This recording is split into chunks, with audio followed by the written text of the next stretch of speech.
les alliances politiques changeantes, sont-elles une forme de trahison ou alors un simple jeu stratégique en politique? De toutes les manières, quel qu'en soit le cas, la stratégie d'alliance encourage les trahisons ou les défections. Je vous explique. Ailleurs, les gens s'allient par bord idéologique. C'est cela dont je parlais de la qualification idéologique tout à l'heure. Quand vous-même dites que la France insoumise s'est alliée avec le Parti socialiste, les écologistes et tout, c'est le même bord, c'est la gauche. Et qu'on ne nous dise pas que les idéologies c'est chaud des blancs, c'est faux et archi-faux. Mongo Betty l'a démontré dans un opuscule appelé Lettres ouvertes aux Camerounais.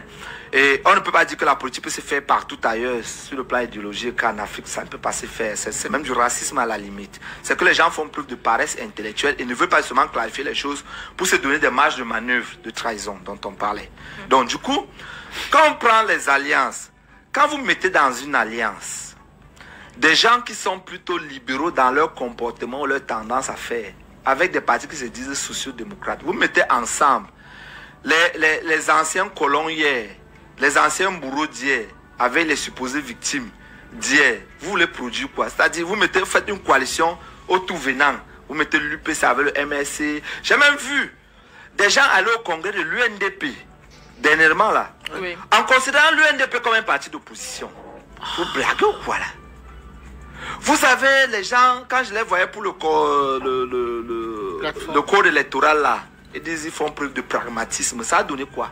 Je leur avais dit dès le premier jour, votre affaire là ne va rien donner.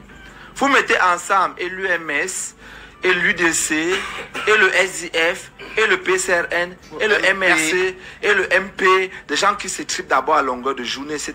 Il manquait seulement que le RDPC lui-même vienne dans cette coalition.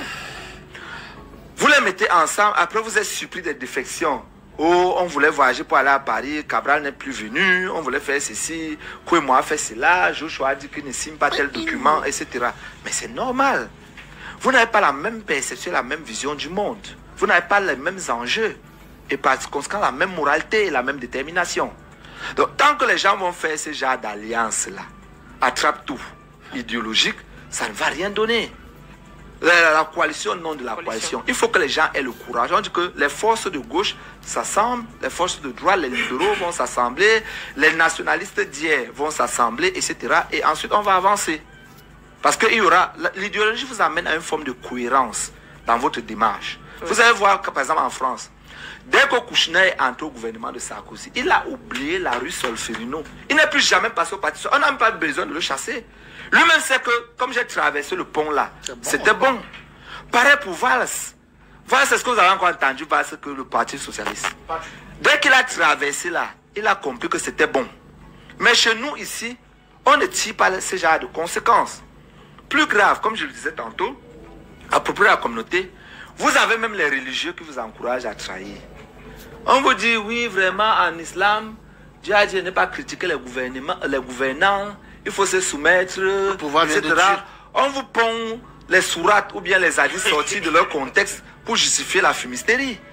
Pareil chez les chrétiens, tout pouvoir vient de Dieu, machin, les pasteurs font... Quand vous voyez le rôle qu'ont joué les religieux, l'imam Banoufé, les gens comme Monseigneur Mimboué, le révérend Awassoum ou le révérend Lamère, lors de la tripartite en 91, vous sentez que ces hommes religieux sont parfois dangereux pour le changement. Il dit que non, vous savez, Dieu veut la tolérance. Vous ne prescrivez pas la tolérance à ceux qui fouettent les populations chaque jour. Et c'est seulement les populations qui doivent faire preuve de tolérance.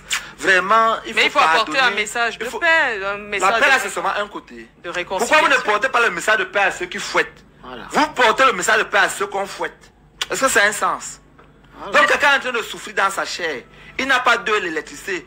Au lieu de faire plutôt les prédications pour dire que arrêtez de voler de l'argent. Tout cet argent que vous volez, vanité de vanité, arrêtez de le faire, donnez de l'eau aux populations, donnez de l'énergie. Nous sommes vendredi. L'évêque de Yagua? Aucun imam, par exemple, ne va faire. Ils ont dit d'abord qu'ils vont voter pour Paul Biya. Aucun imam dans le Vouri ne va faire une prédication pour mettre les autorités devant leurs responsabilités. Ils vont faire la prédication pour dire nous sommes dans les 10 derniers jours de Ramadan, c'est le moment de pardon, on ne doit même pas parler fort, etc. Quelqu'un a dormi sans électricité depuis 2 jours. Il faut la paix, la stabilité, etc. Prions pour ceux qui nous gouvernent. J'ai pris pour quelqu'un qui me fait souffrir. C'est ce que recommande la religion. Il faut arrêter ça. Moussa Njoya, la trahison politique est-elle un mal nécessaire Ou alors un révélateur des failles d'un système politique, comme c'est le cas au Cameroun. Oui, votre Pour le question cas est très bien. C'est davantage révélateur des failles d'un système, ou bien de la nature même d'un système. Je vais vous prendre un cas. Votre question arrive à point nommé.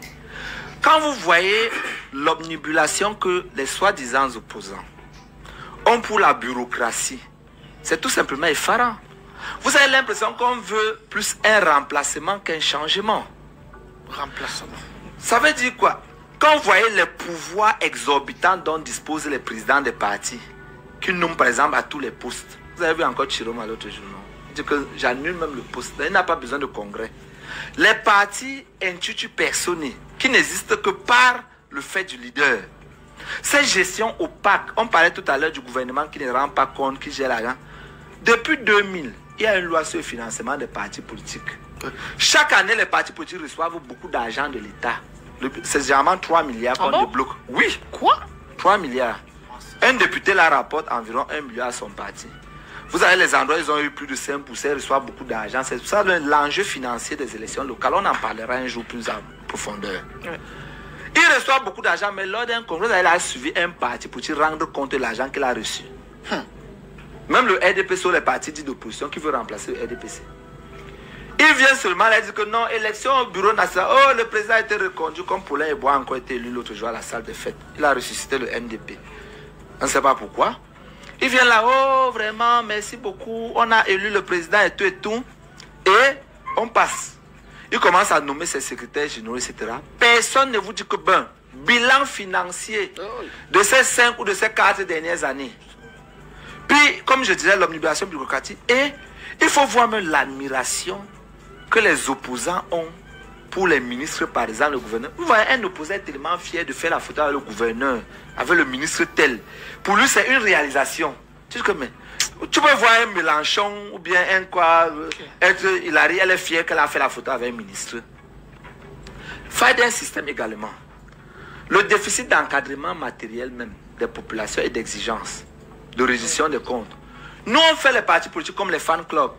Dès qu'un militant veut même se questionner que, si un militant pose la question, les partis qui ont fait le congrès ces jours-ci, que l'argent est où? On va dire que oui, on sait qui t'a envoyé. Vraiment, le président est divin, ils sont très violents. Dès que vous essayez de dire que non, quand tu s'est trompé sur telle chose, vraiment, Dame Joa devrait se concentrer, ou Toumano devrait se concentrer sur telle autre chose.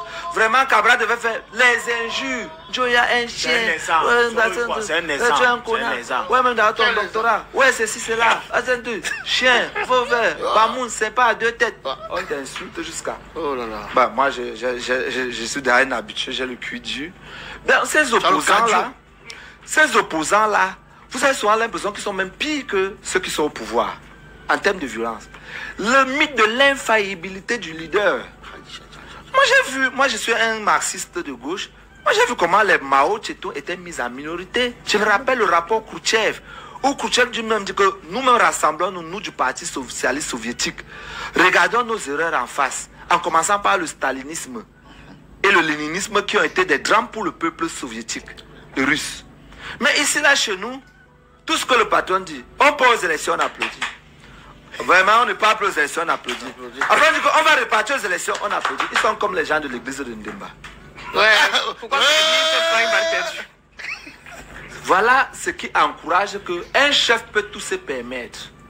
Parce qu'il va dire aujourd'hui qu'on entre au gouvernement. Vous applaudissez. Personne ne demande que, boss, on entre au gouvernement. Pour faire quoi et sur quelle base? Qu'est-ce qui a évolué entre temps pour justifier? Très bien. Quand vous voyez les gens font des coalitions ailleurs, comme le SPD avec la TD ou en Allemagne, il y a d'abord un congrès du parti pour expliquer les tenants et les aboutissants de la plateforme gouvernementale qu'on entend mettre sur pied avec la TD.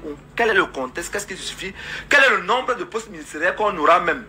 Et on aura identifié déjà les postes. On dit que dans notre alliance, nous avons négocié qu'on aura la défense. Parce que nous pensons qu'en implémentant notre idéologie au niveau de la défense, ça va permettre ceci. Au niveau de l'éducation, nous, ce qui nous est prioritaire, c'est l'éducation, c'est le commerce, c'est la défense, c'est cela. On nous a donné cela. Nous pensons que si nous allons, on peut faire avancer le pays. Non!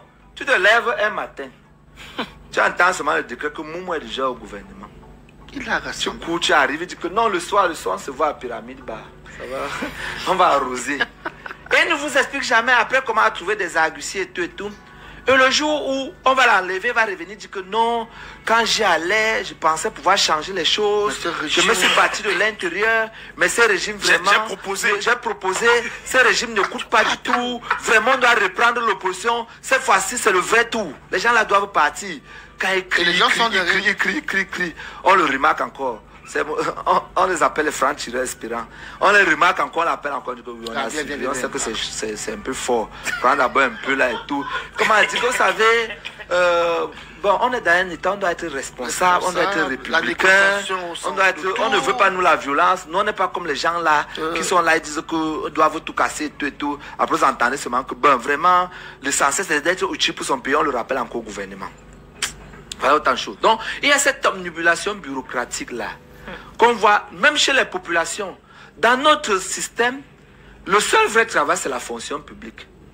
Donc tu as beau être, comme je disais tout à l'heure, le pouvoir ne va que par votre fonction, votre sociale, ne vaut que par la quantité de puissance publique que vous détenez, la science du commandement dont parle Bembe dans la post-colonie. C'est pour dire que plus vous êtes puissant, etc., c'est là où on suppose que vous êtes utile. Est-ce que dans notre contexte... Donc du coup, quand vous êtes, comment dire, vous avez même de belles idées. Vous êtes au Cameroun, hein, dès qu'on dit que tu es premier de la classe successivement, tu es un fort en thème. Tes parents te voient seulement ministre. Hein. On dit que l'enfant, si vraiment on sent que tu es un ministre, on fait les prières. Ou bien on dit que vraiment que Dieu fasse que finalement on nomme notre fils. Bon, quand tu as une tête brûlée comme moi, tu dis que mais ils sont en train de parler de quoi? Mais tu ne peux pas l'interrompre. Il a de faire ça après que vraiment on veut s'y être. Il est très brillant et tout. Et même les petites que tu as, les petites que tu regardes comme ça, parfois ils t'acceptent pas parce que tu es beau. Elle dit que non. On ne sait jamais, le gars, son nom peut sortir à la radio. Son nom peut sortir à 17h à la radio, etc. Donc du coup, vous avez cette demande sociale de trahison, même à la limite. On dit que non, arrête, on sait que tu as les idées. Mais gars, on est tes amis d'enfance, gars. On veut vous aussi voir clair, on veut savoir que notre ami est quelque part à Yaoundé.